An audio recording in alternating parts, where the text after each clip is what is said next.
Di ko naman nakalain na kahit nag-fail nga ako is nagawan ko pa rin ng paraan, kaya ituturo ko sa inyo kung paano ko to ginawa. Dito nga mga mi, meron akong 17 grams na cornstarch. Ayan lang yung gagamitin ko dahil sabi ko itratry ko nga lang. Lagay ko na nga ito dito sa mangkok mga mi, tapos konti-konti na nga lang ako dyan naglagay ng condensed milk mga mi para matansya ko at sabay halo-halo na rin nga gamit itong aking kamay. Tapos naman mga mi, naglagay nga lang po ako dito ng konting margarine at minasamasahe ko na ito gamit ang aking kamay. Pasensya na nga pala mga mi, at tinanggal ko na yung plastic gloves dahil hindi talaga ako sanay gumamit noon, at ito kinamay ko na hindi bali at malinis naman po yung aking kamay. Kailangan nga mga mi, ang ma-achieve natin dito is maging dough nga itong ating inimasimas dito. By the way mga mi, this is Nessa D Vlogs po na may content na life cook tutorials and affiliate. Kung hindi ka pa nga po naka-follow ay maaari mo nga po kung i-follow.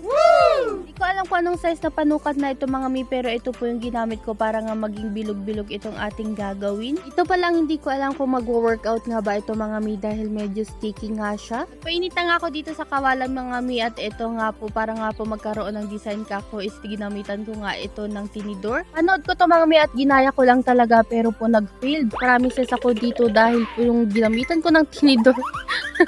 Natatawa talaga ako sa sarili kong gawa mga mi, as in.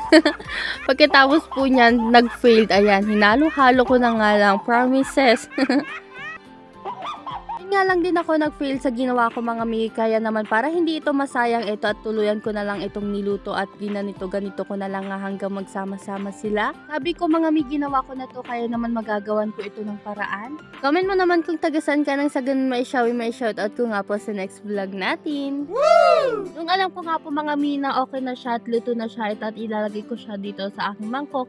Spread ko lang yan siya mga mi hanggang nga lumamig, at gagamitan ko ulit ito ng panukat para nga po magbilog-bilog. O diba mga mi, kahit pa paano nakaisip pa rin ako ng paraan na kung saan hindi nga po masasayang itong effort ko na to at may content ko pa di. Ito mga mi, yung puto seko nga talaga, pero ewan ko at nag-brown nga itong akin. Tapos nga po mga mi, ganito yung size niya. Okay naman sa akin mga mi dahil makinis naman po itong aking nagawa. Tapos sa lasa niya naman mga mi, okay na okay din po talaga pong masarap siya. Tapos kahit pa paano mga mi, ito din naman yung puto sekong nagme-melt nga po sa dila. Yun na lang, 17 grams lang ng cornstarch yung gamit ko dito mga mi, at sabi ko nga talaga na gagayahin ko lang yun. Eto nga mga mi, pero marami nga rin akong nabilog na nagawa.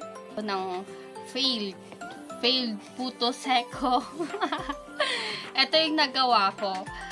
Ay nako, i-upload ko mga mi yung paggagawa ko nito. Pero nasatisfy ako sa lasa niya. Ang sarap, promise. Talagang nagme-melt siya sa dila mo kapag kinain mo. Ganon.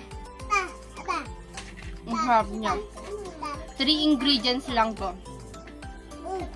17 grams lang yung gamit ko dito. Talagang gatas na gatas. Ang sarap. Puto seko. Failed. Puto seko sa kawali. Alam nyo mga mi, ang hirap talaga ng gaya-gaya. Minsan okay, minsan nagpe-fail. Pero okay naman.